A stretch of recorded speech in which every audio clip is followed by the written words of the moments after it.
سورہ الانبیاء ہے، سورہ الصافات اٹھائیں۔ اللہ تعالیٰ جل شانہ نے وہاں سورہ الصافات کے اندر حضرت ابراہیم علیہ السلام کے اس ارادے کی تکمیل کو جو انہوں نے یہاں کیا تھا کہ میں ایک دن تمہارے بتوں سے نپٹ لوں گا، تو آپ ان کے بت خانے کے اندر کلہاڑا لے کر کے تشریف لائے۔ فراغ الی آلہتہم، ان کے بتوں کے پاس حضرت ابراہیم آئے۔ فقال الا تاکلون، ان کے سامنے انواع اقسام کے کھانے پڑے تھے۔ حضرت ابراہیم علیہ السلام نے کہا کھاتے نہیں ہو؟ ان کی بے بسی کو ظاہر کرنے کے لیے یہ کہا کھاتے کیوں نہیں ہو؟ اب وہ بیچارے کیا جواب دیتے؟ پتھر اور مٹی کے بنے ہوئے مادوؤں کی منہ میں کون سی زبان تھی کہ جو ما فی الضمیر کا اظہار کر پاتے؟ تو حضرت ابراہیم علیہ السلام نے ان کی مسلسل خاموشی کے بعد فرمایا ما لکم لا تنطقون، بولتے کیوں نہیں ہو؟ فراغ علیہم ضربا بالیمین، یہ اللہ کے پیغمبر کا جلال ہے، آپ نے دائیں ہاتھ میں کلہاڑا پکڑ کے ان کے ٹکڑے ٹکڑے کر کے رکھ دیے۔ کسی کا کان کاٹ دیا، کسی کا سر کاٹ دیا، کسی کی ٹانگیں توڑ دیں، اور کسی کے بدن کے حصے بکھرے کر دیے، کسی کا ویسے ہی کچھ نہ چھوڑا، اس کے بالکل ٹکڑے کر دیے، بجری بنا کے رکھ دیا۔ لیکن ان کا جو بڑا بت تھا اس استحان کے اندر، اس کو کچھ نہ کہا اور کلہاڑا اس کے کندھے پہ رکھ دیا۔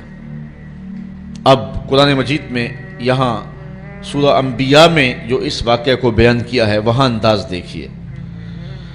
آپ نے فرمایا وَتَاللَّهِ لَأَكِيدَنَّ أَصْنَامَكُمْ بَعْدَ أَن تُوَلُّوا مُدْبِرِينَ، جب تم پلٹ کے پیٹھ پھیرتے ہوئے آؤ گے تو میں تمہارے بتوں کے ساتھ جو ہے کوئی سلوک کروں گا، ان کا بندوبست کر لوں گا۔ فَجَعَلَهُمْ جُزَازًا، تو پس آپ نے ان کو ریزہ ریزہ کر ڈالا۔ إِلَّا كَبِيرًا لَهُمْ، لیکن جو ان کا بڑا بت تھا حضرت ابراہیم علیہ السلام نے اس کو کچھ نہیں کہا۔ یہ نہیں کہ اس پر غصہ نہیں تھا، بلکہ ایک حکمت تھی، اس قوم کو رسوا کرنا تھا اور اس قوم کو لاجواب کرنا تھا، ان کے سامنے ان بتوں کی حیثیت رکھنی تھی۔ تو حضرت ابراہیم علیہ السلام نے بڑے بت کو کچھ نہیں کہا۔ لعلہم الیہ یرجعون، تاکہ وہ لوگ اس افتاد کے بارے میں اس کی طرف رجوع کریں۔ اب قوم جب واپس آئی تو معمول ان کا یہی تھا کہ وہ پہلے بت خانے میں آیا کرتے تھے۔ جب وہ بت خانے میں داخل ہوئے تو عجیب تماشا دیکھا کہ جن بتوں سے وہ مرادیں مانگا کرتے تھے، جن سے بارش کی دعائیں کیا کرتے تھے، اور جن کے ساتھ ان کی حکومت، سیاست، ان کا معاش، ان کی معاشرت وابستہ تھی، ان کے حصے بکھرے پڑے ہوئے دیکھے اور ان کی ٹانگیں ٹوٹی ہوئی دیکھی تو بہت پریشان ہوئے۔ قالوا من فعل هذا بآلهتنا انه لمن الظالمین، کہنے لگے ہمارے ان خداؤں کے ساتھ یہ سلوک کس نے کیا ہے؟ جس نے یہ کام کیا ہے وہ ظالموں میں سے ہے۔ غصے سے پیچو تاب کھانے لگے کہ برا حال ہوا ہے، دھڑن تختہ کر کے رکھ دیا اور ان کے جسم کے ٹکڑے بکھرے ہیں بت خانے کے اندر، مٹھائیاں بکھری ہوئی ہیں، پلیٹیں بکھری ہوئی ہیں۔ تو کہنے لگے یہ کسی نے بہت برا کیا، سخت ظلم کیا ہے، زیادتی کی ہے۔ قالوا سمعنا فتى يذكرهم يقال له ابراہیم، کہنے لگے چند آدمیوں نے ان لوگوں میں سے کہا ایک نوجوان کو سنا ہے جو ان بتوں کا ذکر برائی سے کرتا ہے، اس کا نام ابراہیم ہے۔ ورنہ اس بھرے ماحول میں ان بتوں کے ساتھ یہ سلوک بھلا کون کر سکتا ہے؟ ان بتوں کی ہیبت سے سارے خائف ہیں۔ ایک بندہ ہے اس پورے معاشرے کے اندر جو جرأت کے ساتھ ان بتوں کے خلاف بولتا ہے، اس کو ابراہیم کہتے ہیں، یہ سب کچھ اسی کا کیا دھرا ہوگا۔ قالوا فاتوا به علی اعین الناس لعلهم یشهدون، کہنے لگے پھر پکڑ کر لاؤ اسے سب لوگوں کے سامنے، لوگوں کے روبرو وہ اس کے متعلق کوئی شہادت دیں۔ جن لوگوں نے اس شخص کو، ابراہیم کو، ان بتوں کی برائی بولتے ہوئے دیکھا ہے، وہ کہیں کہ واقعی یہ بتوں کا مخالف ہے اور یہ الزام ہم اس پہ لگائیں کہ اس نے یہ کیا ہوا ہوگا اور پھر اس کو سزا دیں۔ حضرت ابراہیم علیہ السلام لے آئے گئے اور ان کو پکڑ کر کے گرفتار کر کے جو ہے وہ بادشاہ کے دربار میں حاضر کر دیا گیا۔ آیان سلطنت بھی بیٹھے ہیں، وہ ذرا بھی بیٹھے ہیں، مشیر بھی بیٹھے ہیں، خود نمرود بھی بیٹھا ہے، پجاری بھی، اور ان استہانوں کے اور ان بت خانوں کے پروہت بھی بیٹھے ہوئے ہیں، منتیں ماننے والے، دعائیں مانگنے والے، ان کو اپنا معبود سمجھنے والے، اپنی پیشانی ان کے چرنوں میں رکھنے والے سارے بیٹھے ہیں اور اپنے بتوں کی بدحالی پہ پیچ و تاب کھا رہے ہیں۔ سارا غصہ حضرت ابراہیم پر آیا، اور حضرت ابراہیم علیہ السلام کو بلا کر کے لوگوں کے سامنے نمرود اپنی پوری تمکنت کے ساتھ، پورے روب اور شاہی جلال کے ساتھ، اور پورے غرور اور دبدبے کے ساتھ اس مجلس میں موجود ہے۔ ہزاروں کا یہ اجتماع ہے، اللہ کی توحید کا ایک واحد پرستار حضرت ابراہیم اس ماحول میں ان کو پکڑ کے لایا جاتا ہے۔ قالوا اانت فعلت ھذا بآلہتنا یا ابراہیم، ایک دم چھٹ پڑے، بولے اے ابراہیم ہمارے ان بتوں کے ساتھ، ہمارے ان خداؤں کے ساتھ یہ سلوک تم نے کیا؟ پھر حضرت ابراہیم نے کیا جواب دیا؟ قال بل فعلہ کبیرہم ھذا، ان کے بڑے نے کیا ہوگا، اسلحہ تو اس سے برآمد ہو رہا ہے نا، یہ آپس میں لڑ پڑے ہوں گے، یہ کہہ رہا ہوگا کہ تم چھوٹے میری خدائی میں کیوں شریک ہو، تو اس بڑے نے کیا ہوگا۔ پھر آگے فرمایا فَاسْأَلُوهُمْ إِن كَانُوا يَنْطِقُونَ، اچھا یہ نہیں بتاتا تو جن کے ساتھ یہ قیامت ٹوٹی ان سے پوچھ لو کہ تمہارے ساتھ یہ قیامت کس نے توڑی، یہ اپنے دکھ کی بپتا خود سنائیں نا، اپنی داستان سرائی خود کریں، ان کے ساتھ یہ قیامت کس نے توڑی، کس نے ظلم کیا ان کے ساتھ؟ پہلے تو کلہاڑا جس سے برآمد ہو رہا ہے، ان کا جو بڑا ہے اس نے کیا ہوگا۔ حالات قرینہ حالیہ جو ہے وہ یہ بتا رہا ہے کہ سارے بت جو ہیں وہ قتل کر دیے گئے، بڑے کے پاس جو ہے وہ اسلحہ ہے اور وہ بچ گیا، اس کو خراش تک نہیں آئی، یقیناً ان کی آپس میں کوئی لڑائی ہو گئی ہوگی، اس بڑے نے چھوٹوں پہ حملہ کر دیا اور ان کے ٹکڑے ٹکڑے کر کے رکھ دیا اور خود سلامت رہا، تو اس نے کیا ہوگا۔ اچھا اگر اس نے نہیں کیا ہے تو یہ نہیں بتا رہا، تو چلو جن کے ساتھ یہ قیامت ٹوٹی ہے ان بیچاروں سے پوچھ لو تمہاری ٹانگیں کس نے کاٹ دی، تمہارے سر کس نے توڑ دیے، تمہارے کان کس نے کاٹ دیے، تمہاری ناک کس نے توڑ دی۔ حضرت ابراہیم علیہ السلام کے لفظوں کی کاٹ کلہاڑے کی کاٹ سے بھی زیادہ تھی۔ اللہ اکبر، اللہ کا نبی بول رہا ہے اور نمرود کا دربار ہے، سارے مخالف ہیں، بتوں کے ماننے والے اور ان کو اپنا معبود برحق سمجھنے والے، ایک جوان اللہ کی توحید کا واحد پرستار میدان عمل میں کھڑا ہے۔ حضرت ابراہیم علیہ السلام نے ذرا لفظوں کی کاٹ دیکھیے اور حضرت ابراہیم کا لہجہ دیکھیے، قالا بل فعلہ کبیرہم ھذا، ان کے اس بڑے نے کیا ہوگا، فاسألوہم، اب کوئی وقفہ دیے بغیر، فا تاکیبیہ ہے اور سما اور فا میں فرق یہ ہے کہ جب سما بولا جاتا ہے تو اس میں تاکیب فی الفور نہیں ہوتی، اور جب فا عربی میں بولا جاتا ہے تو اس میں تاکیب فی الفور ہوتی ہے، یعنی ان کو وقفہ دیے بغیر ایک حملے کے اوپر دوسرا حملہ کیا، فاسألوہم، ان سے پوچھ لو، اور پھر بتوں کی بے بسی کو بھی ساتھ بیان کر کے فوراً کہا ان کانوا ینطقون، اگر یہ بولتے ہیں تو اپنی دکھ کی کہانی بیان کریں، اپنے درد اور اپنے دکھڑے کو بیان کریں کہ یہ قیامت ان پر کس نے توڑی ہے۔ فرجعوا الی انفسہم، پھر وہ اپنے اندر پلٹے، ضمیر تو ہوتا ہے، اندر سے آواز تو آتی ہے، پھر وہ اپنے ضمیر کی طرف پلٹے، فقالوا انکم انتم الظالمون، اور پھر بولے بے شک تم خود ہی ظالم ہو، ان سے توقعات وابستہ کیے ہوئے ہو جو اپنے وجود کی سلامتی اور اپنے وجود کی بقا کی ضمانت بھی نہیں دے سکتے، اور پھر ان کے اوپر حملہ آور ہو تو دفاع بھی نہیں کر سکتے، دفاع تو دور کی بات ہے، اپنے دکھ کی کہانی بھی نہیں سنا سکتے، ان پر ظلم کس نے کیا اس بپتا کو بھی نہیں کہہ سکتے، تو جو اتنے مجبور اور اتنے بے بس ہیں تو وہ تمہیں کیا دے گی۔ ایک دم وہ اپنے اندر پلٹے، ضمیر اندر سے گھنٹیاں بجانے لگا، ابراہیم کھڑے ہیں اور اللہ کی توحید کا پیغام دے رہے ہیں، وہ اپنے اندر جھکے اور کہا کہ تم خود ہی ظالم ہو، ثم نکسوا علی رؤوسہم، پھر وہ اوندے ہو کر پلٹ گئے، اندر کی ظلمت، اندھیرا اور ان بتوں کا وہ پیار جو ان کے اندر رچا بسا تھا، پھر وہ دوبارہ پلٹے اور حضرت ابراہیم سے مخاطب ہو کے کہا لقد علمت ما ہؤلاء ینطقون، لجاجت تھی لہجے میں، بانک پن نہیں تھا، چونکہ جھوٹ کے لہجے کے اندر جو ہے وہ کڑک نہیں ہوتی، کھنک نہیں ہوتی، اس لیے لجاجت کے لہجے میں بولے ابراہیم تو جانتا ہے یہ بیچارے بولتے نہیں. بس ان کے یہ کہنے کی دیر تھی کہ اللہ کا نبی اٹھ کے کھڑا ہو گیا. اب سنو حضرت ابراہیم علیہ السلام کے لہجے کا بانک پن دیکھیے. قرآن مجید میں توحید کے عنوان سے حضرت ابراہیم کی تقریر کے یہ لفظ جو ہیں، ذرا ان لفظوں کی کاٹ دیکھیے اور الفاظ کی اٹھان دیکھیے، ابراہیم علیہ السلام کے لہجے کا حسن دیکھیے اور پھر قرآن کا معجزہ دیکھیے. میرے پاس وہ لہجہ نہیں ہے کہ ان لفظوں کو اس انداز سے پڑھ سکوں کہ وحی کے پڑھنے کا جو طریقہ اور سلیقہ اہل زبان رکھتے ہیں، لیکن میرے ٹوٹے ہوئے لہجے کے اندر بھی آپ ان لفظوں کا حسن ملاحظہ کر سکیں گے کہ کس قدر اللہ کے نبی حضرت ابراہیم علیہ السلام کھڑے ہو کر کے اللہ کی توحید پر گفتگو کر رہے ہیں، اور یہ موقع حضرت ابراہیم تلاش کر رہے تھے، اور یہ سارا جو کچھ کیا تھا اس موقع کو پیدا کرنے کے لیے حضرت ابراہیم نے کیا تھا.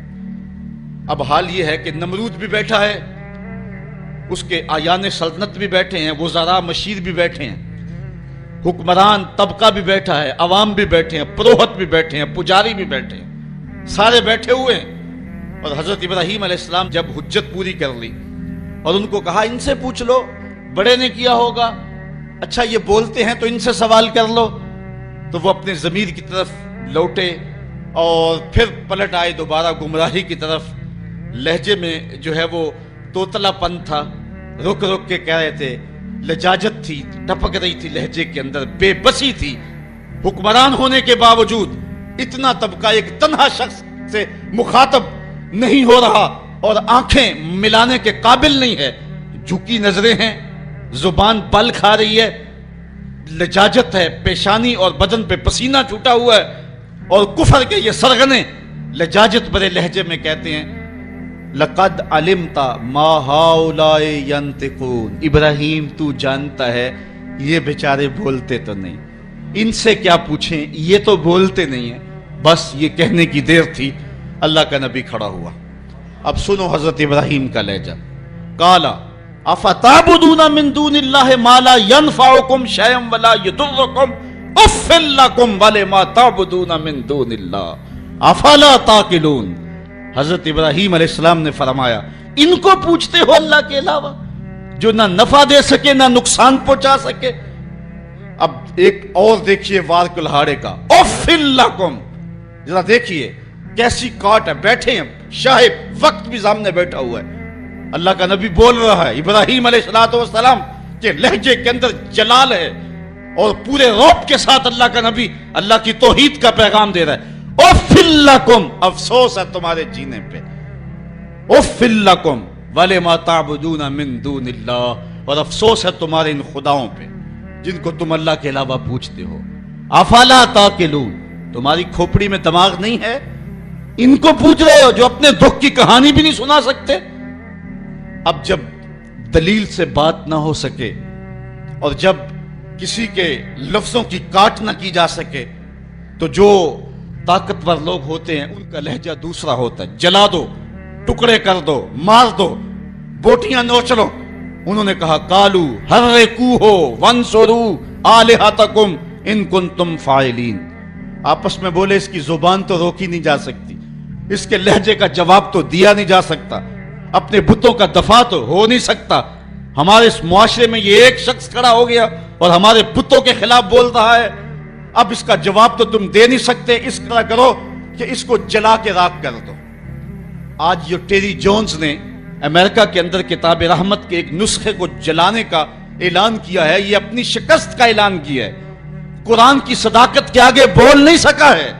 قرآن کا یہ نعرہ، اگر اس کتاب رحمت میں تمہیں شک ہے تو اس کی مثل ایک صورت ہی لا کے دکھاؤ. یہ قرآن کا چیلنج آج بھی موجود ہے. بیروت میں، شام میں، فلسطین میں، مصر میں اور اسرائیل کے اندر کتنے یہودی ہیں جو بائی برتھ عربی ہیں اور وہ عربی کو اچھی طرح سے جانتے ہیں. یہ چیلنج ان کو دیا گیا ہے، لاؤ نا قرآن کی مثل ایک صورت. لیکن جب دلیل کی زبان بند ہو جائے اور انسان دلیل سے بات نہ کر سکے تو پھر اوچھے ہاتھ کنڈوں پہ اتر آتا ہے، پھر گالی اور گولی اس کا لہجہ ہوتا ہے، پھر وہ کہتا ہے جلا دو، ٹکڑے کر دو. تو حضرت ابراہیم علیہ السلام کے لیے انہوں نے صاحب نے مل کر کے یہ فتویٰ دیا، قالوا حرقوہ وانصروا آلہتکم اس کو جلا دو اور اپنے معبودوں کو بچا لو، ان کنتم فاعلین، اگر تم کچھ کر سکتے ہو تو یہی راستہ تمہارے پاس رہ گیا ہے۔ اگر اپنے خداؤں کا دفاع کرنا ہے تو پھر اس کی زبان بند کرنے کے لیے یہی طریقہ ہے کہ اس کو آگ میں جلا دیا جائے۔ اب آگ کا آلاؤ روشن کر دیا گیا۔ حضرت ابراہیم کو تلوار کی ایک ضرب سے بھی کاٹنے کا اہتمام کیا جا سکتا تھا، لیکن رنگ کوئی اور تھے اور رب کو کچھ اور منظور تھا۔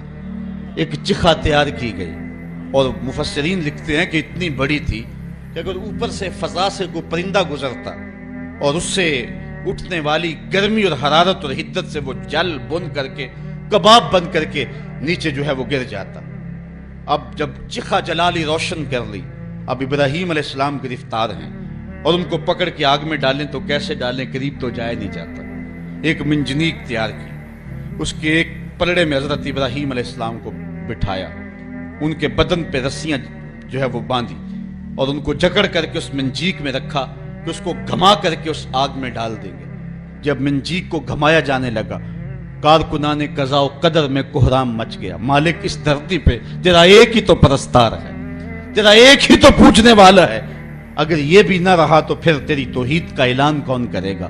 لیکن فطرت مسکرا کے کچھ اور کہہ رہی تھی، فانوس بن کے جس کی حفاظت ہوا کرے، وہ شمع کیا بجھے جسے روشن خدا کرے۔ حضرت ابراہیم علیہ السلام اس منجیق میں ڈال لیے گئے۔ ذرا دیکھیے توحید پرست کا لہجہ، جس دھج سے کوئی مقتل میں گیا وہ شان سلامت رہتی ہے، اس جان کی کچھ پرواہ ہی نہیں، یہ جان تو آنی جانی ہے۔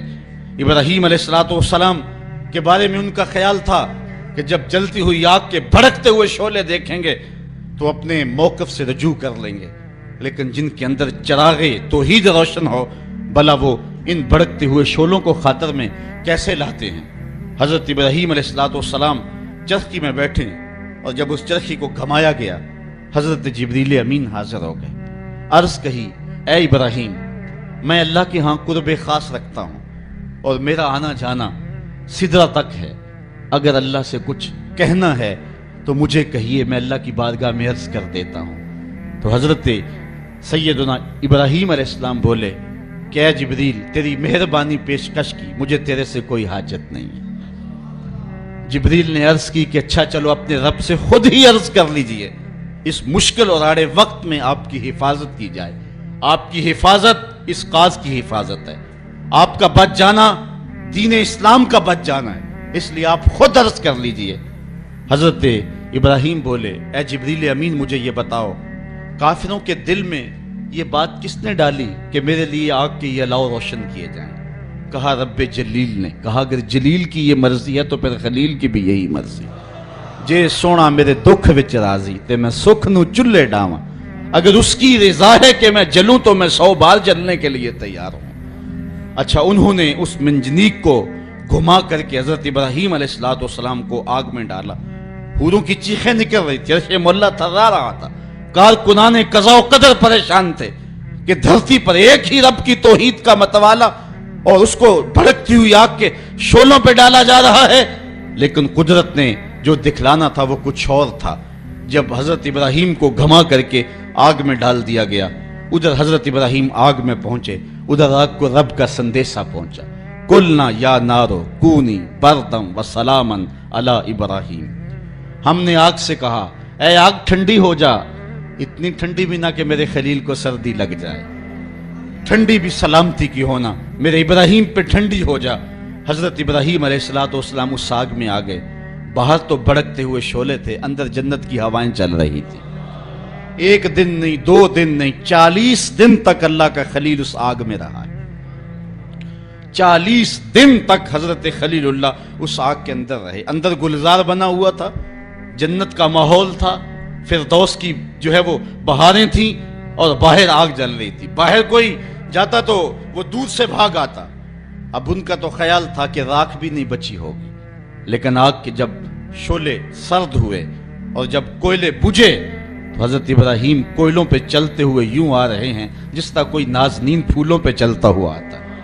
حضرت ابراہیم علیہ السلام سے پوچھا گیا، زندگی کے بہترین لمحے کون سے گزرے ہیں؟ کہا وہی لمحے